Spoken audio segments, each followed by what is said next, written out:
Poverty. It is a word we hear every day, but often we forget its real meaning. For many people, poverty is not just a lack of money. It is waking up each day unsure if today will be better than yesterday.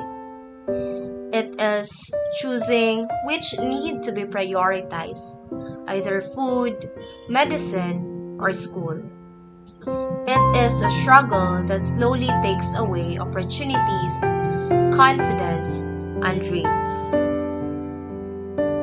In the Philippines, millions of families still live below the poverty line. Some parents walk kilometers just to find work. Children study by candlelight because electricity is too expensive. Others may skip meals so their younger siblings can eat. These are not just numbers. These are the real people, real stories. Poverty affects health because families cannot afford checkups or proper nutrition. It affects education because some students stop schooling to help their parents earn. And it affects the future because limited opportunities keep the cycle going from one generation to the next. But poverty is not just about lack. It is also about strength.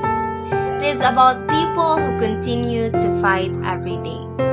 Mothers who work double jobs. Fathers who sacrifice sleep for their children. Young people who study hard despite difficulties. Their perseverance shows us that even in hardship, there is hope. Today, we will talk about poverty not to make anyone feel pity, but to understand, to open our eyes, to spark awareness, and to remind ourselves that even small actions, a simple act of generosity, kindness, or concern can create real impact. Poverty may be a national issue, but the change begins with us, with awareness, with empathy, with a willingness to help, even in a little ways. Join me as we explore this important topic and discover how we, together, can make a difference.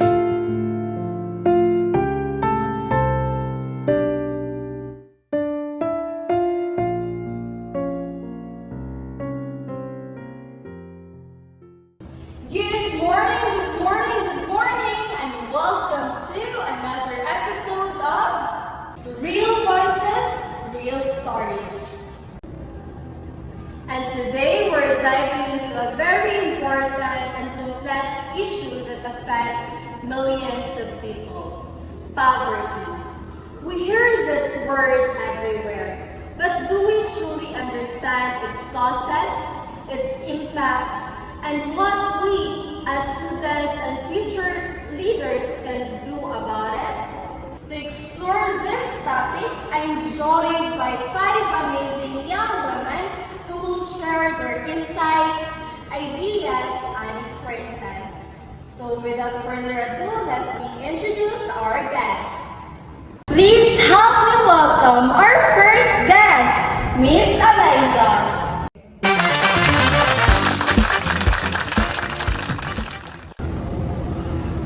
Our second guest, she is a passionate student researcher. She has conducted several school studies on social issues, including inequality and government support programs. She believes that understanding data can help us understand people better.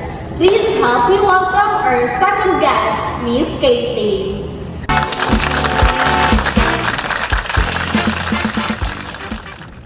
Our third guest, she often participates in feeding programs and community drives. Through these activities, she has met families living tough situations, and those stories help shape her views on poverty. Please help me welcome our third guest, Miss Keisha.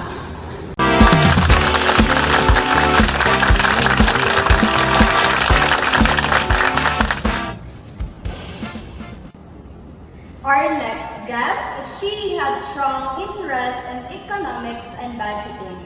She likes analyzing how money moves within families and community.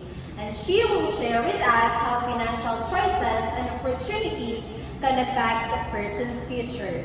Please help me welcome our next guest, Miss Nash.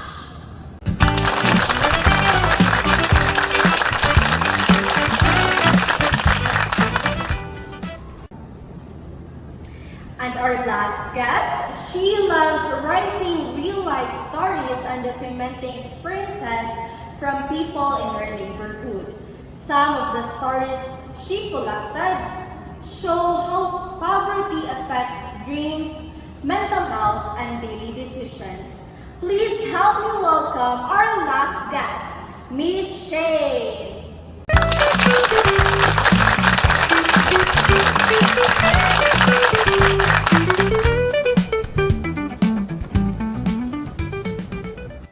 Thank you so much, ladies, for being here. I'm so excited for this conversation because you all bring different viewpoints from emotional, economic, social, and personal. So poverty isn't simple, so to understand it, it requires voices like yours. So without further ado, let's begin our talk show. First of all, how are you ladies? Very good. That's good to hear. When you hear the word poverty, what comes into your mind? Let's start with Eliza. For me, poverty means limited choices. You might want to study or join activities, but survival becomes the priority. That's true. Poverty is not only limit resources, but also to make decisions in life. I think poverty is also lack of opportunity. Some people work hard but can't move forward because the system doesn't support them. As for me, I see poverty as a lack of stability because families are or may be able to survive for a day. They would be fine or okay with it. However, tomorrow it is not guaranteed that they will not be struggling again. In terms of economic, it's also about resources. Even if you work hard, the income is not enough to meet needs. And emotionally, poverty limits dream. Some children should stop dreaming big because it's impossible for them. That's true, no? Poverty affects mind, heart, and future opportunities. Alright ladies, let's go deeper. We all know that poverty is complicated. So what do you think are the major causes of poverty in our country? Katie, would you like to start? For me, one huge cause is the unequal access to opportunities. Big cities have better jobs, schools, and hospitals. In remote areas, opportunities shrink, so people got stuck. Exactly. In my previous community, many parents did not get a chance to finish high school due to financial problems. So their job options became very limited, which affects the next generation too. From an economic point of view, low wages and rising prices also play a big role. Even if you work hard, your salary may not cover your basic needs. I would definitely agree to that because as an organizer of feeding programs and community drives, every time I do those activities, I try to engage or interact with the people to know their stories as well. And I've talked to a lot of moms saying that their entire daily income would just be enough for food and nothing's left for school projects, emergencies, and even for savings. And government corruption has a big impact. Funds that should help poor families but sometimes don't reach them. Programs look good on paper, but the help isn't consistent. That's a fair point. When resources don't reach to the people who need them the most, poverty becomes harder to escape. Because families are left without support, opportunities, and basic services that could help improve their living conditions. Alright, ladies, moving on to my next question. How does poverty affect students to learn or stay in school? In my case, I had classmates who stopped coming to school just because they couldn't afford transportation or even lunch.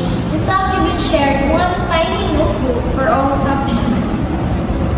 I've also read that students from low-income families have higher dropout rates.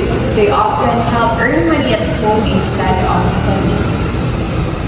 And modern education requires gadgets, internet, printers, and not everyone can afford them. Yes, and it can affect confidence. Some students feel ashamed or unmotivated because they can participate fully. I also believe that financial struggles can affect a student's performance in school because instead of studying or focusing on studying for their exams, an additional to their worry is how they would pay their bills, meals, and even have enough amount for allowance. Absolutely. Poverty affects both person's finances and their mental well-being.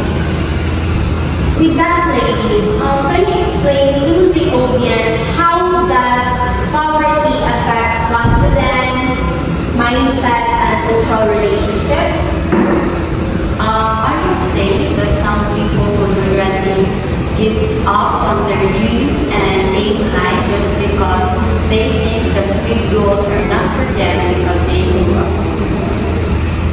Yes, and constant comparison with peers reduces confidence.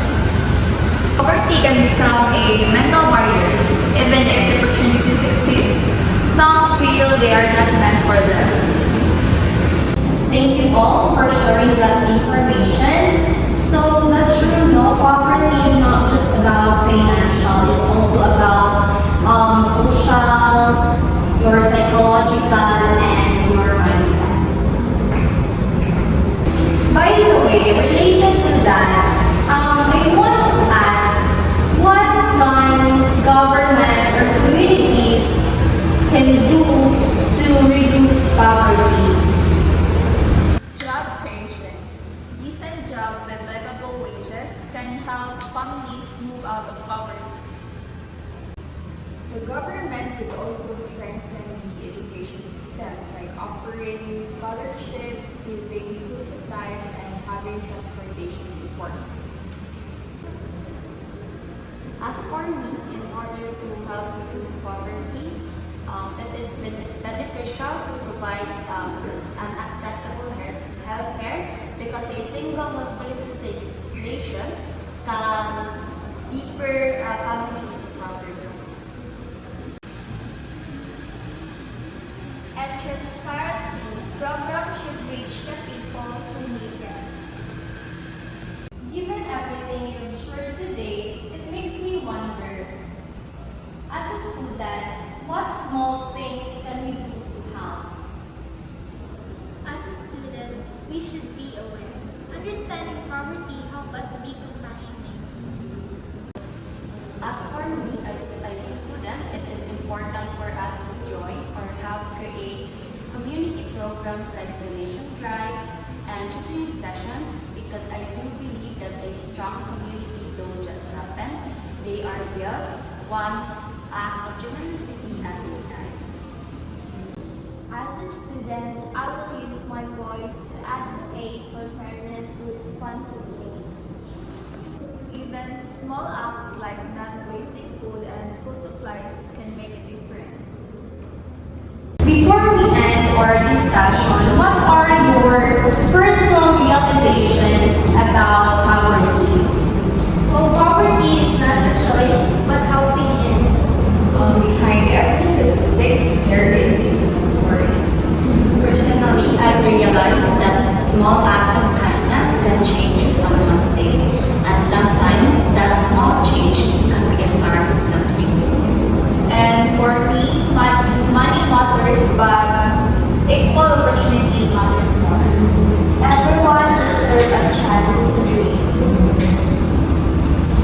Thank you, ladies, for sharing your insights. Today, we learned that poverty is not just about lacking money.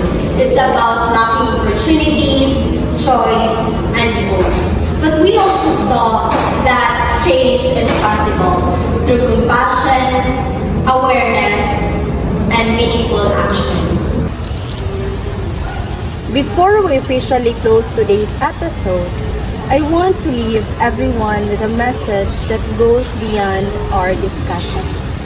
Poverty is not just a topic for school project or talk shows. It is a daily struggle that millions of Filipinos face every single day. It affects what families eat, how children learn, and the opportunities people have in life. And while we often see poverty as something too big to solve, the truth is, change always begins with awareness and empathy.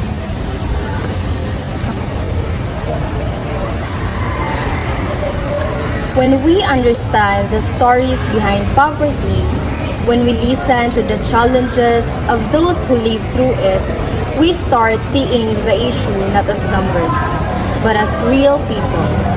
Parents who skip meals so their children can eat, students who walk long distances to school, individuals who continue to hope despite limited resources. These are people who are not asking for pity, they are asking for opportunities. And although we are not in position of power, each of us can still contribute in small but meaningful ways. We can support local causes, volunteer for community programs, share unused resources, spread awareness, or even start conversations just like what we did today. Every simple act of kindness creates ripples of change. Every decision to care inspires someone else to care too. So as we end this episode, let's bring with us the commitment to be more aware, more understanding, and more willing to help in our own ways. Together, we can create a future where no one is left behind and where every Filipino has the chance to live with dignity, hope, and opportunity. Thank you for watching and thank you for listening. And may we all continue choosing empathy and making a difference one small step at a time.